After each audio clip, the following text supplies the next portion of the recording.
Congressman Gowdy. Yes, sir. Senator Scott, thank you guys for being here. Thank you, Chance. So I was looking up some numbers. Last year, 2017, 54% of Americans told Gallup that they want to see more compromise in Congress. They said even if that means compromising on certain values or things you went out on the stump and promised. I wonder what you're doing. How are you unifying Congress and the discussions that go on around politics? One of the things that we're doing is we're starting at home. I think one of the best pieces of advice for anyone is if you want to make a difference, don't go over there. Start with yourself and start at home. Trey and I have worked together with the law enforcement and the minority community to bring these folks in the same room so that we can have an honest conversation to create a dialogue about the differences and the things that we have in common and how we can make sure that more folks, people of color like me, go home safely at night and more officers go home safely at night. In Unified, one of the things I try to share is I am a black guy who has been stopped by law enforcement 7 times, and I have tremendous respect and appreciation for the job they do. But if we're not going to have that conversation, it is nearly impossible for us to bridge this racial gap that's in this country.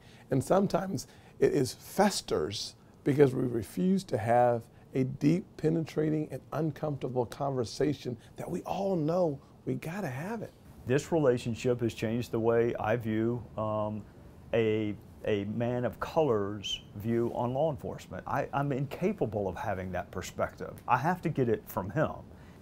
Politics is 2 things right now. It's incredibly divisive, and that's commercially successful, and it's also a lagging indicator. If you're looking for leadership from politics, I don't think you're going to find it.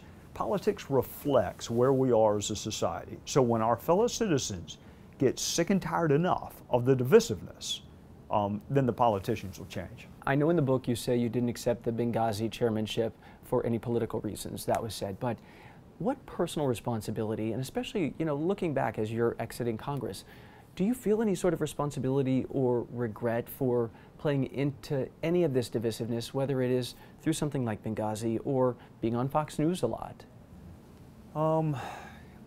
Tim just made the point earlier this morning. People see about 1/100th of my life on either YouTube or on news. They don't see the 99.9% of the rest of it, where I would rather make you laugh than make you uncomfortable. Sure.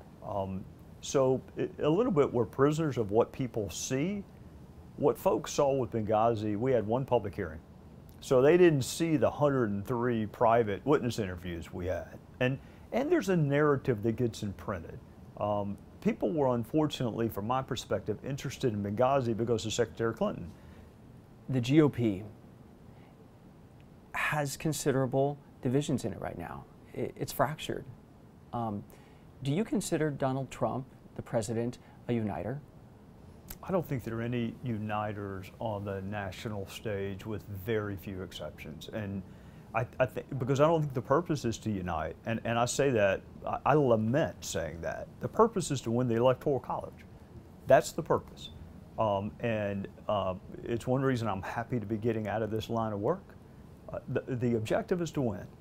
And in some instances, win by any means necessary. It is not to unite. I wish, there were voices in the Republican primary that did speak of inclusion, that did, they all lost.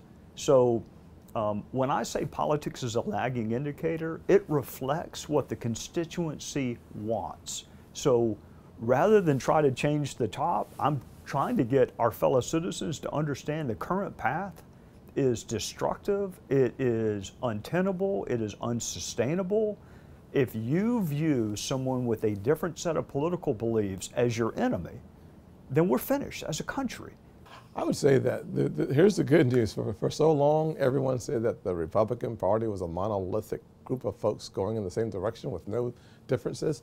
Now that we can see clearly that there are differences within the party, folks talk about a fractured party and can you lead with a fractured party? The fact of the matter is if we're looking for the philosophical definition of a big tent, we found it. I do believe that there is a way for all of us to bring this nation back together, but it's always happened from the ground up. It's not about Washington. It's about each of us realizing that if we don't come together as an American family, even when we disagree, when we have that conversation outside of Washington, we'll start having that conversation more often in Washington. Trey says it differently. I say the same thing. Politicians ride momentum. We don't create it.